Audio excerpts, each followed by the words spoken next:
स्वागत है आप सभी का। आप देख रहे हैं मुकाबला। मैं हूं सौरभ शर्मा, यहां संसद भवन के बाहर विजय चौक से। और आपको बता दें कि प्रधानमंत्री नरेंद्र मोदी की आज उनके संसदीय दल के साथ, उनके तमाम सांसदों के साथ जो है आज जो मुलाकात हुई है, उसमें नरेंद्र मोदी ने क्या बातें की, इस पर हम आगे बात करेंगे। एक अपडेट मैं आपको लेकिन देना चाहता हूं। सबसे पहले दिल्ली में इस वक्त मुलाकातों का सिलसिला चल रहा है लगातार बीजेपी कैंप में। तय यह होना है कि आखिर कौन मुख्यमंत्री होगा मध्य प्रदेश, राजस्थान और छत्तीसगढ़ के अंदर। उन नामों को लेकर एक एक करके नेता लगातार मुलाकात कर रहे हैं। लेकिन जो ये मुलाकात हुई, जिसकी तस्वीर आपके सामने है, इस पर हम आज मुकाबला में बात करने जा रहे हैं। प्रधानमंत्री नरेंद्र मोदी अपने तमाम सांसदों के बीच आज पहुंचे थे। जब वो पहुंचे तो कैसे स्वागत हुआ।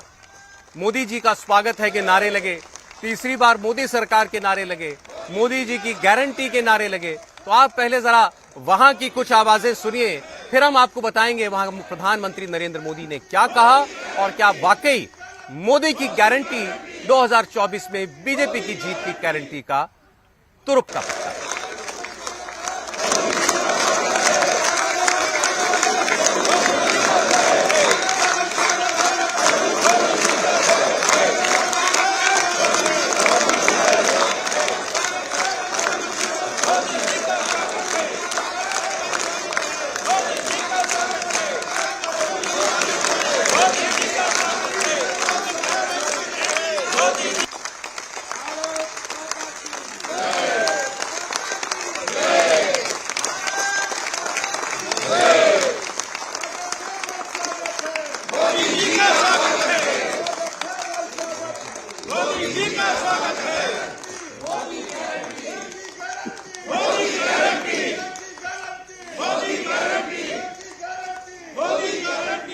तो ये तो तस्वीर थी प्रधानमंत्री मोदी के स्वागत की, जब वो अपने सांसदों के बीच में पहुंचे थे। और नरेंद्र मोदी ने आज जो यहां बातें कही वो भी आपको जानना चाहिए। सबसे पहले जब मोदी जी की गारंटी के नारे लगने लगे तो प्रधानमंत्री ने अपने सांसदों से ये कहा कि मोदी के आगे जी लगाकर आप मुझे अपने आप से, पार्टी के कार्यकर्ताओं से और देश की जनता से दूर मत कीजिए।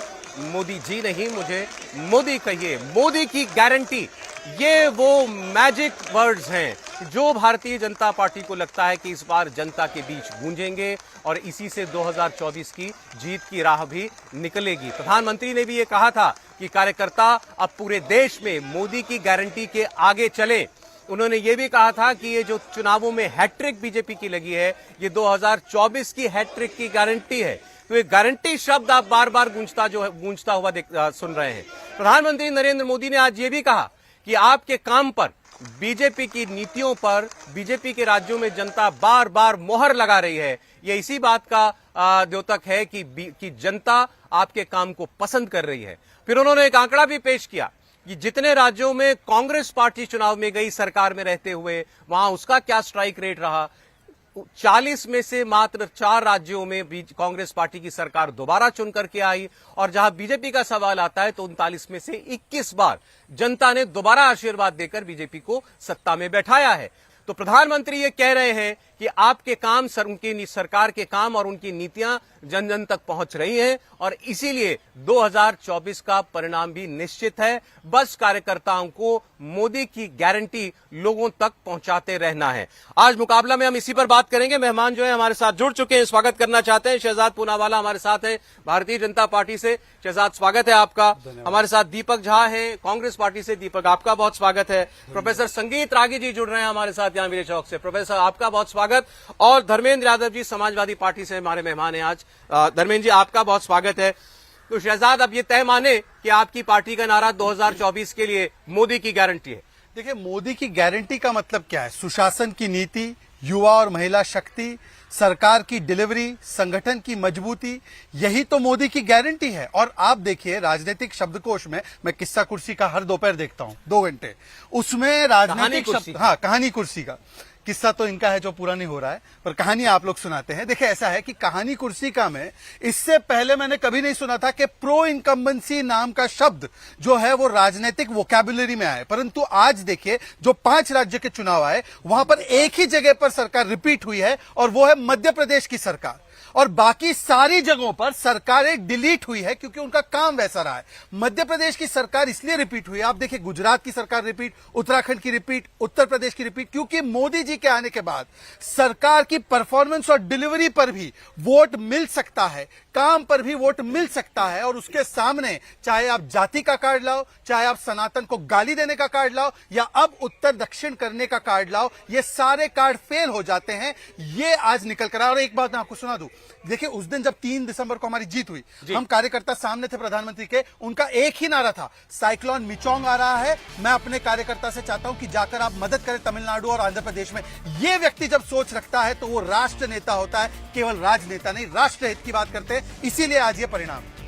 देखिए मैं एक खबर इस वक्त की आपको दे दूं, प्रधानमंत्री माफ कीजिएगा, यूपी के मुख्यमंत्री योगी आदित्यनाथ वो दिल्ली पहुंच चुके हैं और अब उनकी प्रधानमंत्री से मुलाकात होगी। प्रधानमंत्री से मुलाकात करने के लिए योगी आदित्यनाथ अब पहुंच चुके हैं। तो योगी आदित्यनाथ का दिल्ली आना, इस खबर पर भी आपको हम लगातार आगे रखेंगे, आगे बताते रहेंगे। प्रधानमंत्री से मुलाकात करने के लिए योगी आदित्यनाथ अब पहुंच चुके हैं।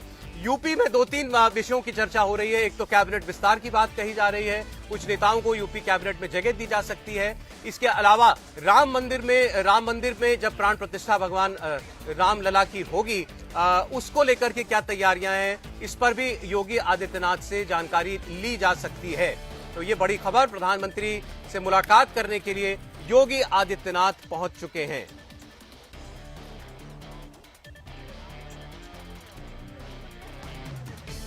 मनीष प्रसाद हमारे सहयोगी पीएम आवास के बाहर से जुड़ रहे हैं हमारे साथ। बताइए मनीष।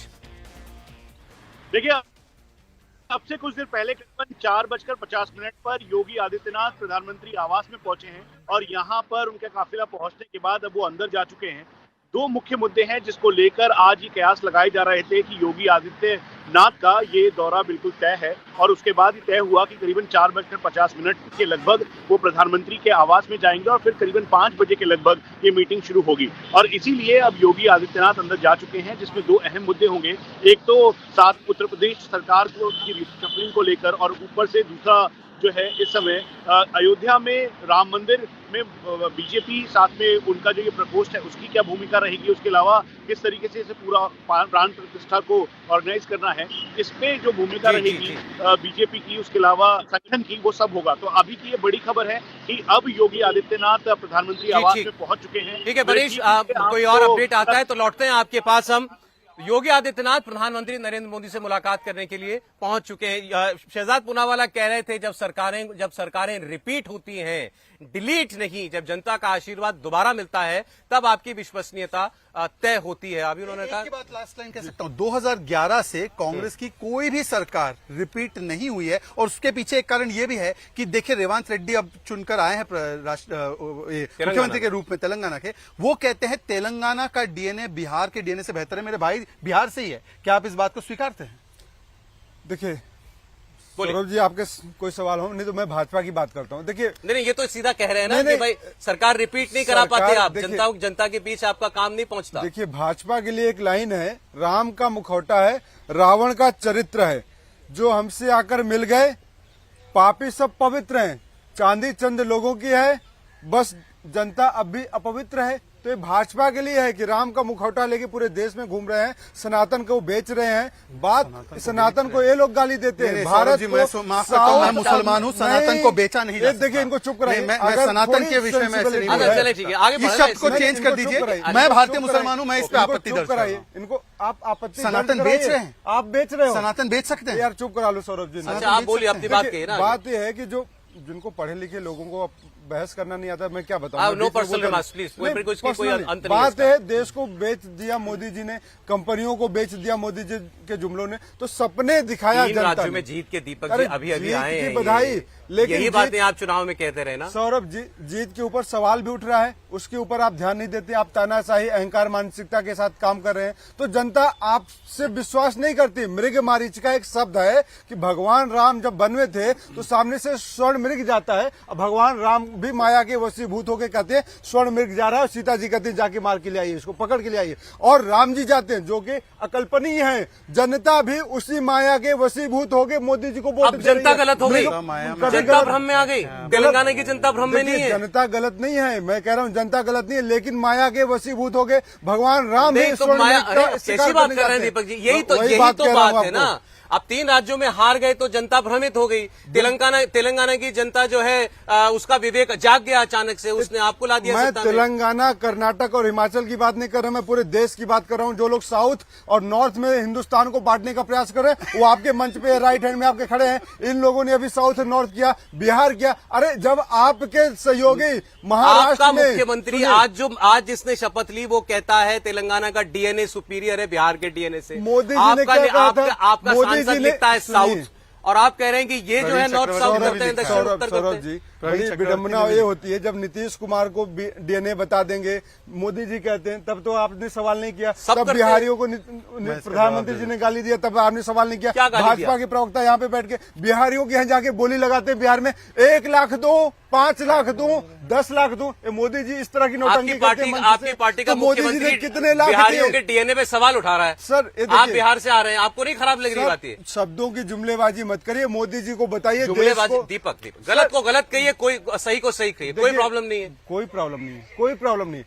बिहार को कोई गाली नहीं दे सकता। महाराष्ट्र में जिसके साथ गलबैया कर रहे हैं शिवसेना के साथ, तथाकथित शिवसेना के साथ, उन्होंने बिहारियों को गाली दिया। आपने सबने देखा, आपके चैनल ने चलाया किस तरीके से बिहारी भाइयों पे महाराष्ट्र में, मुंबई में हमले होते रहे। पूरे देश ने देखा है। सवाल किसने किया? आपने किया? मोदी जी ने किया? नहीं किया। मैं मोदी जी से पूछना चाहता हूँ, मोदी जी जो बोली लगा के आ गए थे बिहारियों के, उनको कितने रुपए दिए मोदी जी? 1 लाख दो, 5 लाख दो, 10 लाख दो? जुमलेबाजी रह गई। आज की बात करें दीपक जी, एक रिएक्शन मैं आपको जरूर बताना चाहता हूं। देखिए, वसुंधरा राजे को लेकर के तरह तरह की खबरें चल रही हैं। वो दबाव बनाना चाहती हैं, विधायकों को लेकर के खेमाबंदी करना चाहती हैं। उन्होंने अभी अभी जो पोस्ट किया है कि राजस्थान, एमपी, छत्तीसगढ़ में भाजपा की प्रचंड जीत इस बात का प्रतीक है कि मोदी जी की गारंटी के आगे कांग्रेस के झूठे वादे और दावे नहीं चले। आज संसदीय दल की बैठक में यशस्वी प्रधानमंत्री का शानदार स्वागत। तो अब वसुंधरा जी भी साफ साफ जो है वो मोदी जी को जो है इस जीत का श्रेय दे रही हैं। बहरहाल सवाल यह है कि ये जो 4-5 राज्यों की जीत के नतीजे हैं, ये 24 के बारे में आपको क्या बता रहे हैं? अब आपको रोकना है ना 24 में इनको। सब आपके सामने चुनौती, वो उस पर बोलिए। चुनौती वही है जो कल थी, वही आज है। मोदी जी चुनाव लड़े अकेले। मोदी जी का एक भाई था ईडी, दूसरा भाई था सीबीआई। तो मोदी जी के 2 यार, ईडी और सीबीआई। बाकी नेता तो इनको चरणबद्ध, मोदी जी जहां जाएंगे वही करेंगे। तो कोई नेता का नाम नहीं लेते थे। मंच से पेन के साथ मोदी जी के कोई नेता नहीं चलता था। दूर तक मोदी जी। शुतुरमुर्ग सिंड्रोम है क्या कि जो सामने दिखाई दे रहा है उसको नहीं स्वीकार कर लेना है, या वाकई आप मानते हैं कि भाई तेलंगाना में तो जीत हुई कांग्रेस पार्टी? सौरभ जी, भारतीय मैंने दोनों पक्ष की बात कर, मैं अब आता हूं। या बीजेपी के लिए भी राह आसान नहीं है अभी 24 की, भले ये 3 राज्यों में जीत हुई हो? प्रोफेसर रागी, देखिए, मुझे लगता है कि यदि कांग्रेस इस हार को अपनी राजनीतिक हार न मान करके और दोषारोपण ईडी, सीबीआई, ईवीएम ये सब पर करती है, तो ये शुतुरमुर्ग वाली ही स्थिति है।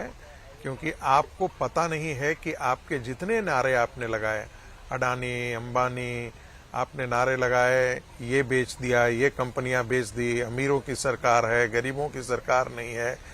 आपके तमाम मुद्दे आपने हिंदू समाज को बांटने के लिए, जातियों के विभाजन तक को, जबकि यही स्वर्गीय श्री राजीव गांधी जी थे जिन्होंने इस प्रकार की चीजों को खारिज कर दिया था और कहा था इस देश में जातीय युद्ध हो जाएगा।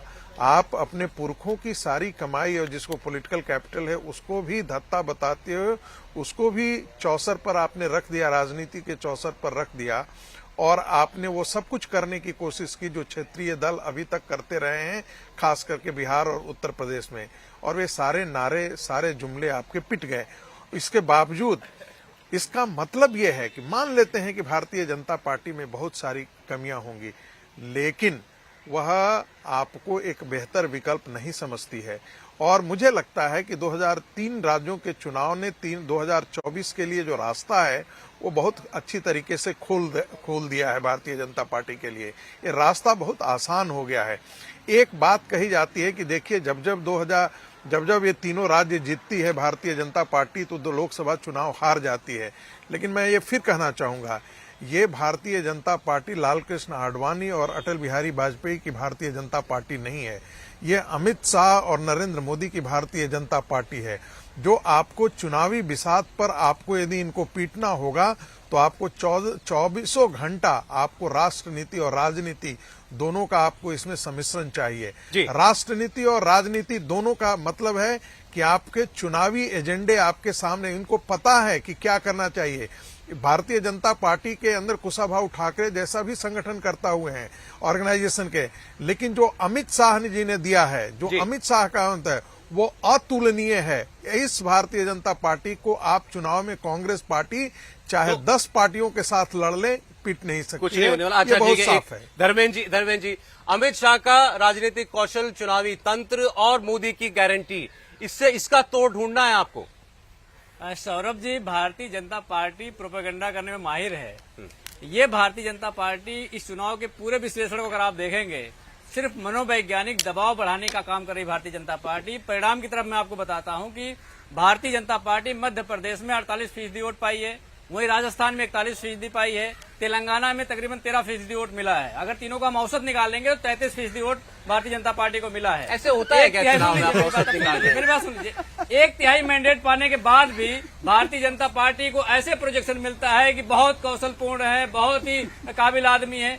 बस एक काबिलियत है मोदी जी के अंदर, मोदी जी एक ऐसे काबिल इंसान है कि पूरे देश को एक आदमी के हाथ में सौरभ, एक स्टैटिस्टिक्स हम पढ़ाते थे, किसानों को सड़क पर बैठा दिया मोदी जी। रिसर्च मेथोडोलॉजी में काबिलियत हो सकती है, एक स्टैटिस्टिक्स कोई नया नया आपको नहीं लगता धर्मेंद्र जी? मोदी जी की जिद ही है कि भारतीय, ये सारी बातें आप चुनाव में लेकर के गए, आप बिल्कुल जाएंगे हम। आपको लगता है उसका हश्र पता लग रहा है ना, आपको उसका हश्र दिखाई दे रहा है। हश्र मैं तो- कह रहा हूं कांग्रेस पार्टी क्यों नहीं, या विपक्ष इंडिया अलायंस बैठ करके ये सोचे कि हाँ, कि हमें वो कौन सी रेलेवेंट बातें हैं जो जनता के बीच में ले जानी चाहिए।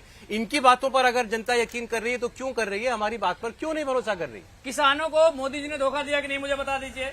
एमएसपी पे गारंटी का कानून आया क्या? MP, राजस्थान, 100 करोड़ छत्तीसगढ़ किसान में इस देश किसान के नहीं हैं है। और 1 साल तक सड़कों पर बैठे रहे और तकरीबन 1000 किसानों की मौत हो गई। उसके लिए जिम्मेदार कौन है? ऐसा मोदी जी का क्या जिद है? ऐसा क्या कमिट है? पूंजीपतियों के साथ कमिटमेंट उनका है कि मुझे उसको हैरानी निकाले इस कानून बात को? की मुझे है बताइए, अगर हम इस ये मुद्दे को तमाम उठाने का गलत बातें कर रहे हैं। आप चुनावों के परिणाम आने के बाद भी कर रहे हैं। सौरभ जी, भाई हम लोगों के मुद्दे को चुनाव आने से पहले भी करेंगे, चुनाव आने के बाद भी करेंगे। अरे बोलिए शहजाद, बताइए, उसमें युवाओं की बात कहाँ मोदी जी आप करते कुछ हैं? ऐड करना 20 चाहते हैं करोड़ क्या? की गारंटी नहीं, कहाँ मैं चलेगी? देखा- मुझे बता दीजिए। देखिए, अच्छा, अब मेरी लास्ट बात आधा दीजिए। 20 करोड़ युवाओं के रोजगार की गारंटी थी, कहाँ गई? उस गारंटी पे क्यों नहीं बात करते हैं? आप मुद्दे उठाएं। मैं तो ये कह रहा हूं चुनाव में जा रहे हैं तो कुछ तो अवलोकन भी करेंगे ना, भाई हमारा क्या मुद्दा चला, क्या नहीं चला। बात केवल इतनी सी है। अब कुछ कह रहे हैं आप, बोलिए। मैं इतना ही जोड़ना चाहता हूं कि देखिए, ये जो कहा जा रहा है एवरेज, एक हम एग्जाम रिसर्च मेथोडोलॉजी में एक स्टैटिस्टिक्स पढ़ाते थे कि एक पति थे जो 6 फुट थे, पत्नी थी जो 6 फुट थी, 12 फुट थी और 4 फुट की बेटी थी। तो टोटल मिला दिया गया तो 12 और 4 16 हो गया। उनको 3 से डिवाइड कर दिया गया और नदी पार करने लगे तो बेटी डूब गई, क्योंकि एवरेज जो है वो 2 बड़े बड़े लोगों से दुर्भाग्य है कि अगर सुन लीजिए। ऐसे देखिए अच्छा, एक ये देश के जवाब मुद्दे- देने के बारी इनकी, मैं देश आराम से के मुद्दे आ जाऊंगा। बता रहे हैं। हाँ, चलिए ठीक बीच है। में बोलने की आवश्यकता नहीं। और मैं इसलिए कह रहा था कि प्लीज। 13% चूंकि भारतीय जनता पार्टी को वहां आई है और 39% कांग्रेस पार्टी को आई है, इसीलिए एवरेज जब करने लगते हैं तो एवरेज बात एवरेज की नहीं है, एक करके बात इसका कोई एवरेज की मतलब नहीं। नहीं। कांग्रेस पार्टी 40% भारतीय जनता पार्टी को देखिए, दिया है। अच्छा प्लीज धर्मेंद्र जी एक करके। कांग्रेस पार्टी ये कह रही है हमें 9 लाख वोट ज्यादा मिला देश में इन जो 5 राज्यों के चुनाव में। फैक्चुअली ये ठीक है, लेकिन क्या ऐसे हम लोग इससे ये मतलब निकालें कि भाई 3 राज्य जीतने के बाद भी कांग्रेस पार्टी को जनता ने ऊपर माना, तो ये गलत होगा। देखिए 9 लाख वोट मिले तो वो ईवीएम के माध्यम से ही मिले ना, तो फिर ईवीएम क्यों गड़े आ रहे हैं? अब इनके कुछ नेताओं ने तो ईवीएम को खराब बोल दिया। अच्छा, तेलंगाना में ईवीएम ठीक है। ये नकारात्मकता का भाव जो मोदी जी ने कहा है ना, वो बड़े ईमानदारी से और गंभीरता से कहा है। मैं आपको 2-3 उदाहरण देता हूँ और प्लीज डिस्टर्ब मत करना। सारी चीजें जो अभी समाजवादी पार्टी के मेरे नहीं, आप मित्र बीच गिना में रहे थे, बोले, दीपक देखिए, जी, चलिए, कोई नहीं बोलेगा। आप बोल लीजिए, फिर मैं कोई नहीं बोलेगा। आप बोल कोई दीजिए, नहीं बोलेगा। बीच में बोल दीजिए जितना बोलना है, फिर उसके बाद में आपके बीच में भी कोई नहीं बोलेगा। ठीक है। देखिए ऐसा है, जो भी इलाके किसान बहुल इलाके ओबीसी बाहुल इलाके, एससी बाहुल इलाके, एसटी बाहुल, हालांकि मैं ऐसा नहीं देखता, आप ही लोगों का विश्लेषण था, वहां पर सभी जगह भाजपा जीती, तो क्या जनता के पास विवेक नहीं है? दूसरी बात देखिए, ये नकारात्मक भाव कैसा है कि मोदी जी ने यूपीआई शुरू किया, इन्होंने यूपीआई का विरोध किया, चंद्रयान 3 के टच पॉइंट का नाम शिव शक्ति पॉइंट रखा, इसने उसका विरोध किया। ये नकारात्मकता जो है ना, लोग इसको पसंद नहीं करते। और आखिरी बात देखिए, समाजवादी के मेरे मित्र है ये, मैं इनसे पूछना चाहता हूं, जो इन्होंने ओबीसी समाज के लिए कहा है कि बिहार का डीएनए कम है, क्या आप इसको, मैं आपकी सारी बातों का जवाब दूंगा, मैं करता हूं उसकी बात करता हूं, मैं करता हूं। अरे भाई, चीखने से अगर डिबेट होगी, भाई अगर चीखने से डिबेट करनी है तो बता दीजिए, मैं भी चीख लेता हूं। अरे भाई, धर्मेंद्र जी बीच में ये क्या होता है ना कि जब आप कई नए लोगों को लाते हैं ना, तो वो चीखना आपका सवाल क्या था? मैं बता रहा हूं। हाँ, मैंने कहा पर्सनल विभाग नहीं, आपका सवाल क्या था? देखिए, हमारा पर्सनल है सौरभ जी। मैंने मैं इनसे इसका कहा, जवाब भी दे रहा मैंने हूं। इनसे कहा, मैं इसका जवाब दे रहा हूं। मैं आपको पहले इनके सवाल का जवाब देता हूं। टीएमसी ने ऑन रिकॉर्ड मना किया है जाति जनगणना। आप क्या करेंगे? टीएमसी का, आप इंडिया टीएमसी लाइन्स में क्यों प्रवक्ता है? हैं, आप टीएमसी का प्रवक्ता हैं, आप भारतीय जनता पार्टी प्रवक्ता हैं। धर्मेंद्र जी देखिए, यहाँ मुमकिन भी मैं नहीं तो है ना कि आपके मैं क्या लॉजिक से ही किसी डिबेट की कर आवाज सकता हूं को मेरे कहने से भाई कम नहीं भारतीय हो जनता पार्टी पाएगी। पक्ष रखेंगे नहीं रखेंगे? भाई, पक्ष रखेंगे तो एक एक करके हम बात करेंगे। धर्मेंद्र जी एक एक करके बात होगी, प्लीज। कोई एक दूसरे के बीच में नहीं बोलेगा, प्लीज। मैं कह रहा हूं कि यदि जाति जनगणना का मामला है तो कर्नाटका में नहीं किया इन्होंने अभी तक सर्वे, इन्होंने ओडिशा में अपोज किया है, केंद्र में तो 2011 से 14 इनकी सरकार थी तब नहीं किया, और टीएमसी ने ऑन रिकॉर्ड मना किया, पर छोड़ देते हैं, ये विषय नहीं है। विषय ये है कि जो तेलंगाना का डीएनए बेहतर है, इस पे एसपी का अधिकृत स्टैंड क्या है, और रेवंत रेड्डी वहां पर तो उन्होंने मुख्यमंत्री ओबीसी क्यों नहीं बनाया? एक सेकंड, ओबीसी मुख्यमंत्री क्यों नहीं जरा बनाया? इसका जवाब दीजिए जरा कि बिहार का आप डीएनए उनसे कमतर है। जवाब दीजिए ना, आप उनसे मैं दे रहा हूँ जवाब, जाति जनगणना आप लीजिए ना उनसे। इसका तो मुझे भी जवाब मैं दे देता हूं। टीएमसी की बात बता दीजिए, तेलंगाना की बात बता दीजिए, अपनी बात नहीं बता रहे हैं। बिहार का डीएनए कम है क्या? बिहार का डीएनए कमतर है क्या? मैं उनसे पूछे जाति जनगणना कराएंगे नहीं कराएंगे? मैं इसका जवाब दूंगा, पहले जवाब इसका तो मैं जवाब देता हूँ, आप ठीक है। इसका जवाब दो। बोलिए, आप बोलिए पहले, इसका जवाब लीजिए, इसका जवाब दीजिए ना एक मिनट। उसका जवाब आप लीजिए। अरे मैं ले रहा हूँ, आप मेरे सवाल का मैंने जवाब दीजिए ना। नहीं, मैंने सवाल किया, उसका जवाब दिया हो। सवाल मैं पूछ रहा हूँ। नहीं, आप मेरा सवाल क्यों नहीं पूछ रहे? उनसे आप बताइए, ऐसा क्या कर रहे हैं? नहीं, फिजूल की बात, डर की क्या बात है तो आप इसमें? पूछे ना उनसे। मैं आपसे प्रश्न पूछ रहा हूँ ना अरे मैं सर, आपसे मॉडरेट बोल रहा- मैं कर रहा हूँ ना, जाति जनगणना सवाल मैं पे क्यों नहीं बोल रहे हो? सवाल मैं पूछ रहा हूँ, जाति मेरी जनगणना मजबूरी क्यों नहीं है नहीं कि बोल आपका रहे हैं? सवाल का मैं उत्तर लूँ। नहीं, कोई- मोदी जी आपको कोई एतराज नहीं है इस बात पर कि कि आपके सहयोगी दल का मुख्यमंत्री कहता है बिहार का डीएनए कमजोर है, बिहार का डीएनए ये निम्न है। नहीं, वो उस मुख्यमंत्री की बात है ना। हाँ। उसके उसमें गलत हम तो क्या गलत तो बताएंगे? कहेंगे, उसमें हम क्या बताएंगे? गलत है सही है, नहीं, उसमें हम क्या बताएंगे? आपको ठीक लग रहा है बयान ये? नहीं, हम क्यों ऐसा कहेंगे? तो फिर क्या है, बताइए बताइए हम आपकी क्यों राय। बोलेंगे उनके बयान के बारे में? हम उनके प्रवक्ता हैं क्या? आप उनसे नहीं पूछे? अरे अपना अपनी बात बताइए, जो बीजेपी अपनी पार्टी के तो प्रवक्ता है, अपनी पार्टी के प्रवक्ता है या नहीं भाई है? मैं अपनी पार्टी पर अपनी पार्टी की बात रखूंगा ना। दूसरी हाँ तो पार्टी आपकी, बात अरे कैसे आपकी करूंगा पार्टी का एक विषय पर क्या स्टैंड मैं? है वो तो जो जिस बताएंगे। पार्टी खड़ा है उसे पूछेंगे नहीं ना। बताना चाहते आप नहीं, वो उनसे इस पूछना बात पर पहले। भी आपको कुछ नहीं अरे कहना। आप उनसे पूछिए एक तो सही मुख्यमंत्री पहले। ऐसी शर्मनाक बात कहता है, उस पर भी आप ये जाति कहने को जनगणना तैयार नहीं कि गलत वो है। शर्मनाक नहीं है आपके एक लिए। मिनट, एक मिनट, ठीक है, आप प्रेशर बना के मुझसे सवाल पूछ रहे। अरे आप प्रेशर में आ रहे हैं क्या? नहीं, बिल्कुल नहीं आएंगे। हाँ तो फिर ठीक है, तो क्यों आप बोल रहे हैं उनसे बात पूछिए करें? ना। छोड़ दीजिए इस बात को। हाँ नहीं चलिए ठीक है, इनके सवाल का जवाब दीजिए। आप जातिगत जनगणना कराएंगे कि हमने नहीं कराएंगे? कभी भी इसका विरोध नहीं किया है मान्यवर। दूसरी बात, जब 2011 में भी इन्होंने ओबीसी जाति जनगणना की थी, 2014 तक इसको जारी नहीं किया। हमने जब मांगा, कराएंगे नहीं मैं आपको कराएंगे बता रहा हूँ सवाल ना, अभी तो आपको पता है कि चुनाव में हम लोग हैं, तो ये तो अभी इस टाइम में तो कराना मुमकिन ही आप तो नहीं है, 365 क्योंकि दिन चुनाव चुनाव भी रहते हैं। शुरू हो इससे जाएगा। इनकार नहीं है। नहीं बिल्कुल नहीं है। इससे पर इनकार मैं नहीं। एक सौरभ जी मेरी पूरी बात हो जाने दीजिए। अरे आपकी बात हो गई, आपकी बात, अब इनकी बारी, अब इनकी बारी है। केवल 5 सेकंड। हमारे गठबंधन से ओबीसी प्रधानमंत्री नरेंद्र मोदी, इनका कौन? इनका ठीक है। कौन? चलिए ठीक, इन्होंने कहा हमें जातिगत जनगणना कराने से कोई ऐतराज नहीं है, ये इनका ऑफिशियल स्टैंड है। आप बोलिए, देखिए- ये मुद्दा आप चुनाव में ले गए थे, देखिए, ओबीसी का मुद्दा। इनके जो नेता हैं उप मुख्यमंत्री उत्तर प्रदेश के केशव प्रसाद मौर्य सदन के अंदर कहते हैं हम चाहते हैं कि जनगणना हो, और आज खुले मंच से भाजपा कह रही है। इस बात का स्वागत करता हूं मैं, पूरे देश को स्वागत करना चाहिए कि राहुल गांधी के उस मांग के साथ ये लोग खड़े हो रहे हैं। कर्नाटका की चुप सरकार क्यों नहीं रहिए, मान रही चुप उनका? रहिए, चुप रहिए, बीच में मत बोलिए। कर्नाटका की सरकार भाजपा क्यों के नहीं मान रही? प्रवक्ताओं की बोलने की बीमारी है भाई, मोदी जी से ज्यादा नहीं बोल सकते आप। बोलिए। मोदी जी को ही अपना नेता मानिए, उनसे ज्यादा उनसे कंपटीशन करने की कोशिश मत कीजिए। बात क्या है, मोदी जी की गारंटी क्या है? मोदी जी की गारंटी है बेरोजगारी। अगर मोदी जी हैं तो बेरोजगारी रहेगा, मोदी जी हैं तो बलात्कारी उनके साथ संसद भवन के अंदर शोभा बढ़ाएंगे, मोदी जी हैं तो किसानों की आय दुगनी नहीं करेंगे, मोदी जी हैं तो हर गरीब को पक्का मकान नहीं देंगे। तो ये सारी की सारी मोदी जी की गारंटी है, सारे के सारे जुमले हैं। इनसे आप सवाल करिएगा तो पहुंच जाएंगे मोदी की डीएनए पे। गारंटी जुमला है, आपने बिल्कुल, कहा। चले ठीक, बिल्कुल। इसका जवाब आप दीजिएगा। एक छोटा सा ब्रेक ले रहे हैं, तो मोदी की गारंटी 24 में जीत की गारंटी या मोदी की गारंटी माने जुमला? जारी है मुकाबला एक ब्रेक के बाद।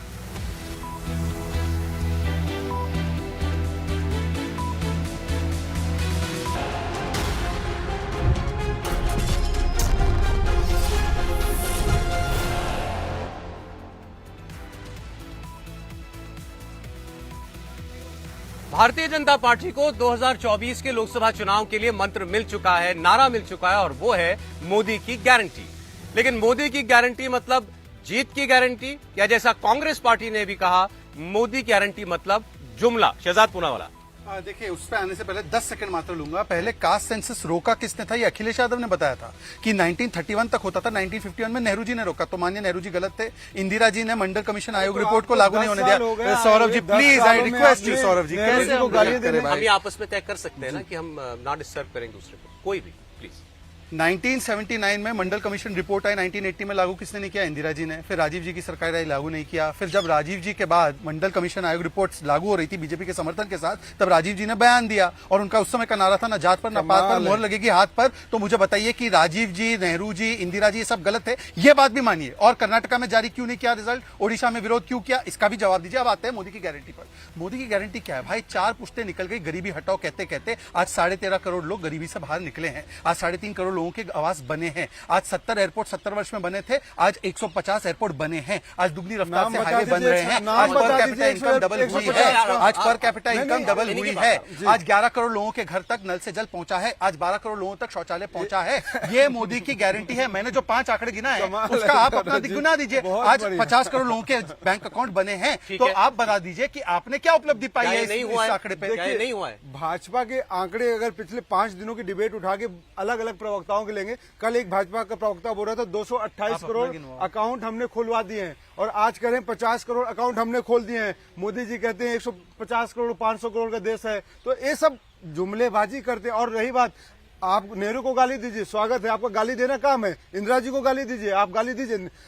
राजीव गांधी जी को गाली दीजिए। लेकिन आप 10 सालों में क्या किया गाली देने के सिवाय? आपने कौन सा जनगणना किया? कास्ट सेंसस आप नहीं कर देते, आप नहीं कर देते। अभी भी मुद्दा कास्ट सेंसस ही है सबसे बड़ा मुद्दा आपका। देखिए, बहुत सारे मुद्दे हैं, उन सारे मुद्दों में कास्ट सेंसस भी एक मुद्दा है। बात है कि जो मोदी जी कहते हैं हम महंगाई कम करेंगे, जो मोदी जी कहते हैं हम भ्रष्टाचार कम करेंगे, जो मोदी जी कहते हैं, आज मोदी की गारंटी चढ़ी है। अरे देश के प्रधानमंत्री की गारंटी नहीं चलेगी। आप कहिए देश के प्रधानमंत्री गारंटी दे रहा, आप खुद अपने आप को जातिवाचक शब्द से कहते हैं कि मोदी, और फिर कहते हैं मैं गरीब माँ का बेटा हूँ, पिछड़ी जाति का हूँ, और फिर कहते हैं मोदी क्या है? जाति शब्द है ना, जाति सूचक शब्द है ना। अगर आपको इस देश से इतना क्या इन चुनावों ने ओबीसी कार्ड का जातिगत जनगणना के मुद्दे का भी जवाब दे दिया है? प्रोफेसर रागी, देखिए, इस जीत ने, जिस पर बहुत आज तो कई अखबारों ने भी इस पर लिखा कि जो जातीय जनगणना थी, जो राहुल गांधी को ऐसा लगता था कि ये ओबीसी को अपनी तरह लेकर के आ जाएंगे, वो संभव नहीं हो सका और ये नारा पिट गया। दूसरी तरफ नरेंद्र मोदी ने एक नया अल्टरनेटिव डिस्कोर्स खड़ा कर दिया। हमारे लिए जाति क्या है? किसान हमारे लिए जाति है, नौजवान हमारे लिए जाति है, गरीब हमारे लिए जाति है, विद्यार्थी हमारे लिए जाति है। ये एक ऐसा तबका है जिसे नरेंद्र मोदी स्पर्श करना चाहते हैं। और मुझे लगता है कि 2000 नौकरी देने का वादा किया था। क्या मतलब झूठ बोल रहे हैं? देश जान रहा है कि क्या जुमलेबाजी चल रही है। आप झूठ बोल रहे हैं। नहीं सर, 2 करोड़ लोगों को नौकरी देने की बात करते थे और 50,000 लोगों को मंच जाति की बात हुई, ओबीसी की बात हुई, उस पर वो बोल रहे हैं। एक बार सुन लें उनका जवाब। और आप देखेंगे कि कर्नाटक का, अब मैं जातीय जनगणना पर आता हूँ, कर्नाटक में जाति जनगणना हो चुकी है साहब, और डीके शिवकुमार उस प्रतिवेदन पर हस्ताक्षर कर चुके हैं, और सीतारमैया चाहते हैं कि वो आंकड़ा आए, और डीके शिवकुमार कह रहे हैं कि आंकड़े वो नहीं आने चाहिए। फोन आया था कि सीतारमैया चाहते हैं। प्लीज ऐसे डिस्कशन नहीं, प्लीज आप इनकार कर दीजिएगा ना, आप रिबटल दे दीजिएगा। और देखिए कांग्रेस के लिए दिक्कत क्या है? कांग्रेस एक डूबता हुआ, जैसे आप बाढ़ की पानी में डूब रहा हो, तो उसे जो कुछ भी मुद्दा आता है उसको सहारा लेकर के वो पकड़ना चाहता है। ठीक है। तो कभी उनको वामपंथी सहारा मिल जाते हैं तो लगता है उनको हम पकड़ लें, कभी जाति सहारा मिल जाते हैं, कभी उनको पकड़ लें, कभी मुसलमान सहारा मिल जाते हैं, वो उनको हम पकड़ लें। अब ये सारी चीजें चलने वाली नहीं है। जाति ये का नए कार्ड नए आपने हैं। का खारिज कर दिया है जनता ने इन चुनावों में। देखिए सौरभ जी, हमारे लिए हिंदुस्तान मुद्दा है, भारत मुद्दा है, इंडिया मुद्दा है। हम भारत के लोगों के लिए, इंडिया के लोगों के लिए खड़े रहेंगे जी जान से, मुद्दे उठाते रहेंगे उनकी। बात है कि आप सिद्धारमैया का नाम लेते हैं, कहते हैं सिद्धारमैया कहते हैं ऐसा। अरे आपके पास फोन आया था सिद्धारमैया का कि मैं चाहता हूं कि लेकिन कर नहीं पा रहा हूं। आपके पास फोन आया था राहुल गांधी का। तो बकवास और जुमलेबाजी यहां खड़े होकर मंच से मत करिए। आपने वादे किए थे जनता के साथ, महंगाई, बेरोजगारी, भ्रष्टाचार, और उसके साथ हम जनगणना की बात करते, आप जवाब नहीं देते हैं। आप कहते हैं हम अगली बार करेंगे, अगली बार आपका कभी आता नहीं। इसीलिए मैंने कहा मोदी जी और उनके जो भक्तगण होते हैं ये सब मृग मारीचिका या के वर्ड में ओबीसी जीते हैं। और प्रोफेसर साहब जो यहाँ राहुल पे गांधी जी ने हर मंच से ओबीसी जनगणना की बात कही चुनावों में। उन्होंने कहा ये देश का एक्सरे है, मैं जानना चाहता हूं किस जाति के कितने लोग हैं। ये बार बार उन्होंने कहा। ओबीसी का वोट तो इनको मिल गया, मैं नहीं कह रहा आपको नहीं मिला, लेकिन इनको ज्यादा मिल गया वोट। बिल्कुल इनको ज्यादा मिल गया, 2%, 5% ज्यादा मिल गया और सरकार इनकी बन गई, इसके लिए इनको बधाई। लेकिन इसका मतलब ये नहीं कि भाई हम अपने मुद्दे उठाना छोड़ दें, हम अपनी बात करना छोड़ अभी ये दें। मुद्दा अब उनके लिए इन्होंने जिम्मेदार है। प्रोफेसर साहब देखिए, देश में अगर ऐसे प्रोफेसर रहेंगे तो हास्य का अब ये विषय फिर बनेंगे। पर्सनल रिमार्क है, 6+, पर्सनल रिमार्क है दीपक। नहीं, कुछ आप राहुल तैयार गांधी रहिएगा के जवाब आने पर्सनल से। रिमार्क करिए। एक वाक्य। मैं फिर उनको किसी का जवाब नाम- देने से नहीं रोक पाऊंगा। मैं फिर कह रहा हूँ कोई नहीं, निजी टिप्पणी नहीं। 6+4 बताएंगे, 12 और 16 बताएंगे। तर्कपूर्ण बहस, तर्कपूर्ण बहस कीजिएगा। देवेंद्र जी की, धर्मेंद्र जी की बारी। ये एक लाइन कहना चाह रहे थे, आप बोलिए। हाँ बोलिए। कर्नाटका में 2013 में सर्वे हो चुका है, 2018 में चलिए हमारी सरकार है, अब 2023 में इनकी सरकार है। आपने कितना क्यों टाइम नहीं- लगेगा? अच्छा, ठीक आपने क्यों नहीं अब किया? मेरा धर्मेंद्र जी से आपने क्यों सवाल नहीं है। किया? धर्मेंद्र जी से मेरा सवाल है। हम आपके धर्मेंद्र जी मेरा सवाल सुन के नहीं जवाब विश्वास दीजिए। रखते। प्रश्न मेरे प्रश्न का उत्तर सौरभ दीजिए। एक और टिप्पणी करना नहीं, सर, चाहता हूं। देखिए, नहीं, अब कोई इनकी बारी है। व्यक्तिगत नहीं करूंगा। हाँ। देखिए, जो भारत जोड़ो अभियान निकला था, उस सारे नारे को इस पूरे चुनाव ने नरेंद्र मोदी ने जो एक आया था कि राहुल गांधी को दोबारा खड़ा करने की कोशिश चल रही थी। पूरा एजेंसी, पीआर एजेंसी लगा दी गई थी। राहुल गांधी ज्यों कहते हैं वहीं के वहीं टिके रह गए। अब ये हम कैसे पर्सनल अटैक करेंगे? नहीं, नरेंद्र अच्छा मोदी ठीक जी है, के पास पर्सनल कोई की बात PR नहीं, एजेंसी पर्सनल नहीं है क्या? नहीं। नरेंद्र मोदी जी कोई PR देखिए, एजेंसी जनता नहीं तो रखते, चेहरे कोई makeup देखती artist नहीं रखते है। क्या अपने साथ में? जनता देखती है देश में कौन है जिसके चेहरे पर हम जा सकते हैं। तो एक तरफ नरेंद्र मोदी है, दूसरी तरफ कौन, और उनमें राहुल गांधी बड़ा नेता है। इससे तो कोई इनकार नहीं, और आप तो बिल्कुल नहीं करेंगे। लेकिन ये कहना है कि राहुल गांधी के कद को खारिज कर दिया या राहुल गांधी का कद नहीं, बड़ा मैं करने में कह रहा हूं कांग्रेस कामयाब कि नहीं। जो वो ये भी एक तो चुनाव बहुत बड़ा जीतते हैं। नेता कर्नाटक, खड़ा हिमाचल करने ये की ये लोग कोशिश जीतते हैं, थी ना। तेलंगाना ये लोग वो जीतते पिट हैं। गया। मेरा यही सवाल था मिला है। आपसे। मेरा ये सवाल आपसे था। सवाल है जनता किस पर यकीन करे। आज एक तरफ नरेंद्र मोदी हैं, आप माने या ना माने, जनता ने उस पर लोकसभा में 2 बार और कई विधानसभा चुनावों में उसकी विश्वसनीयता पर मुहर लगाई है। इससे इनकार करने से काम नहीं बनेगा आपका। देखिए, Bharatiya Janata party perception building में माहिर है। ये बात मैं आपसे बार बार कह रहा हूँ। भारतीय जनता पार्टी के प्रवक्ता पूरा पोथा लेके आते हैं पूरा झूठ बोलने के लिए। आप मुझे बता दीजिए, बोले 13 करोड़ लोगों को गरीबी से निकाल दिया और राशन लेने वालों की संख्या 82 करोड़ हो गई। 2 करोड़ लोग ज्यादा राशन लेने लगे तो वो गरीबी में जुड़ गया, गरीबी से बाहर चले गए। पहले इसका जवाब दे दें। ठीक बात। दूसरी बात है, मोदी जी कह रहे हैं कि हमारे लिए जाति है किसान। तो आपने किसान को नहीं ठगा क्या? किसान 1 साल तक वहां पे सड़कों पे नहीं बैठा रहा क्या? आपने उसकी एमएसपी की गारंटी कानून बनाया नहीं बनाया? क्या आपने उसकी आय दोगुनी करी नहीं करी? क्या किसानों की जो सिंचाई माफ करने की बात थी वो आपने माफ करी नहीं करी? क्या खाद का आपका दाम बढ़ गया, उस पर आप नहीं बोलोगे? रही बात युवाओं की, दूसरी जाति वो युवाओं की बता दिए हैं। तो अगर आपने युवाओं के लिए 20 करोड़ रोजगार सृजित करने की गारंटी करी थी तो गारंटी फेल हुई है। और कितना परसेंट पास हुई, आप परसेंटेज बता दीजिए। 6 लाख नौकरियां दी है, 20 करोड़ गारंटी है, तो पॉइंट में उनका आपका परसेंटेज आएगा। तो भारतीय जनता पार्टी के लोग जो दोहरा चरित्र अपनाते हैं, एक बार कोई दूसरी गारंटी लाएंगे वो फेल हो जाएगा, फिर तीसरी गारंटी लाएंगे वो फेल हो जाएगा। तो गारंटियों को जो परत चढ़ाते चले जा रहे हैं, उस परतों को खोलकर देखने की भी आवश्यकता है। आपने अग्निवीर भर्ती की परीक्षा कर दी, अग्निवीर में आपने भर्ती कर दी, अग्निवीर में क्या कर दिया आपने? 4 साल की नौकरी कर दी, उसके बाद पुरानी पेंशन स्कीम को आप लागू नहीं करना चाहते हैं। तो आप किसी को नहीं छोड़ रहे हैं, वो किसान हो, नौजवान हो, आपकी बात का मैं अब जवाब ले रहा हूँ, प्लीज सुनिए। हाँ, इन्होंने कहा कि राशन वाली बात मैं बहुत उसी तर्क है, बोलिएगा। उसी का जवाब दे रहा हूँ। मान्यवर, 13 करोड़ लोग गरीबी से इसीलिए निकले क्योंकि 80 करोड़ लोगों को राशन दिया गया। जो बड़ा वो कहाँ से आए? सुनना पड़ेगा, आप सुनना पड़ेगा। IMF की रिपोर्ट ने बताया है मान्यवर कि क्योंकि हमने मुफ्त राशन दिया इसीलिए अत्यंत गरीबी 1% से कम रही। ये लोग बताइए ना, पहले तो राशन कौन दिया, क्या तरीका है? हर 5 सेकंड में सौरभ जी कैसे हम आंकड़ा ऐसे नहीं बात हो सकती सच में। क्या इनको बीमारी है क्या कोई? नहीं, कोई बात नहीं, आप बोलिए। प्लीज तो सुनिएगा। भाई मुझे बताइए ना, ये तो लॉजिकल बात कर रहा हूं मैं कि 80 करोड़ लोगों को क्योंकि हमने इतना बड़ा सुरक्षा कवच दिया, उसी लिए तो उन्होंने अपना वो पैसा जो है खाने पीने में नहीं, अपनी स्वास्थ्य के लिए, अपनी उन्नति के लिए उसको स्पेंड किया और उसमें बचाव हुआ, उनकी सेहत पर असर पड़ा, इसलिए तो गरीबी से बाहर निकले। और 5 साल के लिए बढ़ा दिया आपने। हाँ, बिल्कुल बढ़ा है, ये खिलाफ है, इसके बोल दे खिलाफ है। और दूसरी बात, मेरी बात सुनिए, इनको पूछिए, एक सेकंड प्लीज सौरभ जी, मैं कैसे डिबेट करूं ऐसे भाई? काउंटर कीजिएगा। हाँ बोलिए। बेरोजगारी का ज्यादा दूर नहीं जाते। उत्तर प्रदेश में 18% बेरोजगारी दर था, आज 2% है। जो ये 5 राज्य चुनाव में गए ना, सबसे कम बेरोजगारी फीसद जो था वो मध्य प्रदेश में था 2.5%, और सबसे ज्यादा राजस्थान में 20%। बताइए बेरोजगारी के विषय में अगर इनकी इतनी चिंता थी, इतनी चिंता थी तो कभी बोला इन्होंने किसानों को कैसे ठगा गया, कर्ज माफी का बोला गया, 19,500 किसानों की जमीनें नीलाम हो गई राजस्थान में, उसका जवाब नहीं दिया। एक लाख राशन का जवाब आया, महंगाई का जवाब आया, बेरोजगारी की बात, महंगाई का तो जवाब नहीं की बात आपकी। एक लास्ट बात कह रहे हैं, फिर आपकी बात सुनूंगा आपकी बात। बाप रे, ऐसा है, मैं बात कर रहा हूं कि महंगाई के विषय में ये लोग बोल रहे हैं। सबसे ज्यादा बिजली का दर राजस्थान में, सबसे ज्यादा पेट्रोल पर और डीजल पर वैट राजस्थान में था, सबसे ज्यादा इन्फ्लेशन रेट राजस्थान में था, और यूपीए के 10 सालों में इन्फ्लेशन रेट एवरेज 8% था, आज एवरेज इन्फ्लेशन रेट 5% है। आज इकोनॉमी जो है $4 ट्रिलियन हुई, तब $2 ट्रिलियन थी। ये कौन सी बात को मैं कर रहा हूं? और यही मोदी की गारंटी है, यही मोदी। आप बोलिए। अब सौरभ जी, इनका सवाल का जवाब आप इनका तर्क सुनिए। आप ये कह रहे हैं कि 80 करोड़ लोगों को हमने राशन दिया, उनका लाइफ स्टाइल सुधरा, तो उसमें बेरोजगारी गरीबी दूर हो गई, तो जो 2 करोड़ एक्स्ट्रा आगे 82 करोड़ कहाँ से है वो बता दीजिए मुझे आप।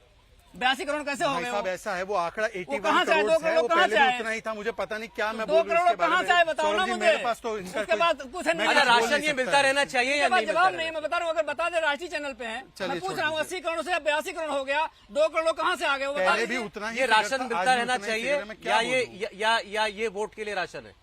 राशन मिलता रहना चाहिए, किसानों की आय दोगुनी होनी चाहिए, नौजवानों को 20 करोड़ की नौकरी मिलनी चाहिए, 15 लाख रुपए खाते में आने चाहिए, सारे तो होने चाहिए।